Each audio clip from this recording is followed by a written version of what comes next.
তার অপমানের বোঝা বইতে সে অবশ্যই রাজি হবে বাড়িতে ফিরতে।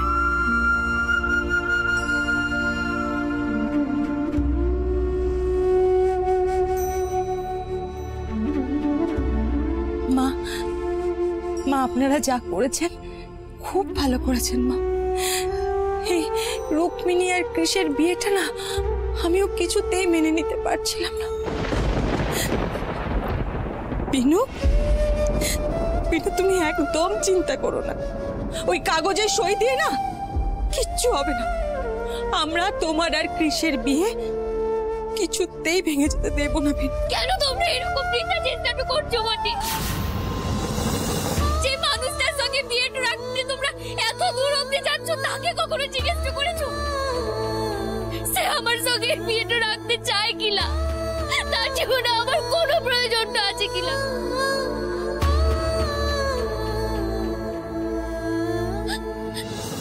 বাবু সৌরে বিয়েকে বড্ড ভালো তো বাসে বটে, তার সঙ্গে আমার বিয়েটা হলেও সে কোনোদিনও আমাকে স্ত্রী হিসেবে মেনে নেয় নাই। তাহলে কেন এই মিথ্যে জালটাতে তোমরা আমাকে বাঁধাচ্ছ বলো দেখি?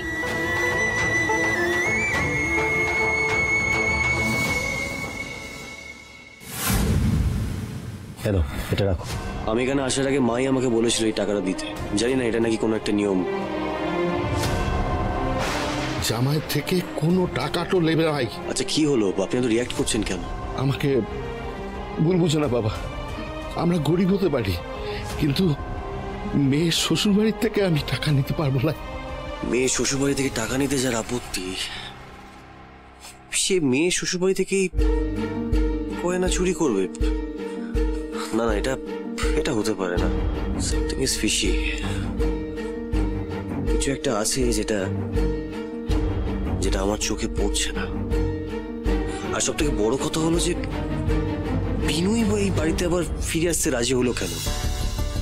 ও তো বলেছিল যে ও নাকি এই আশ্রমে প্রচন্ড ভালো আছে। তারপর ঠাম্মি বললো আর এক কথায় চলে এলো এখানে প্রায়শ্চিত্ত করতে। অদ্ভুত মেয়ে একটা। আর তার মানে আমার কথার কোনো দাম নেই ওর কাছে। ঠাম্মির কথা ওর কাছে সব থেকে বেশি গুরুত্বপূর্ণ। অসহ্য লাগছে আমাদের।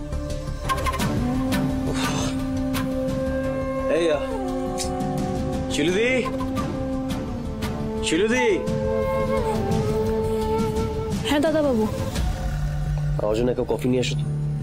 আর দাঁড়াও, কফিটা তুমি না, বিনুকে বলো বানিয়ে আনতে। ঠিক আছে। আমি এই বাড়িতে আর থাকবো না। এখনো বেশি রাত্র হয় নাই, বেরোলেই বাসটা পেয়ে যাবো। আমি থাকবো না। বিনু তুমি এভাবে যাবে না। কেন যাচ্ছ তুমি এভাবে? তাহলে আমি কি করবো কাকিমণি? আমি এই বাড়িটা দিয়েছিলাম আমার মেজর জন্য। আমার মেজর উপরে যখন কোনো কলঙ্কটা লাই, তাহলে এক মুহূর্ত আমি এই বাড়িটাতে থাকবো না। আমার জিতে যাও কাকিমণি। কি করছো তুমি? তুমি শুধু নিজের কথাটাই ভাবছো, কৃষের কথাটা একবারের জন্য ভাবছো না। রুক্মিণী কৃষের জন্য ঠিক মেয়ে নয় বিনু। তুমি এইভাবে কৃষকে ছেড়ে যেও না কাকিমণি। আমি ঠিক ভুল কিছু বুঝি নাই কাকিমণি, আমি ঠিক ভুল কিচ্ছু জানি নাই। আমি শুধু এইটুকু জানি সৌরভের জীবনটাতে আমার কোনো প্রয়োজন তো নাই। তোমরা কেন মরিচিকাকে জলটা ভাবছো আমি বুঝতে পারছি না কাকিমণি। আমাকে যেতে দাও তোমরা, আমাকে যেতে দাও। আমার মাথা থেকে তুই এই বাড়ি ছেড়ে কোথাও যাবি না।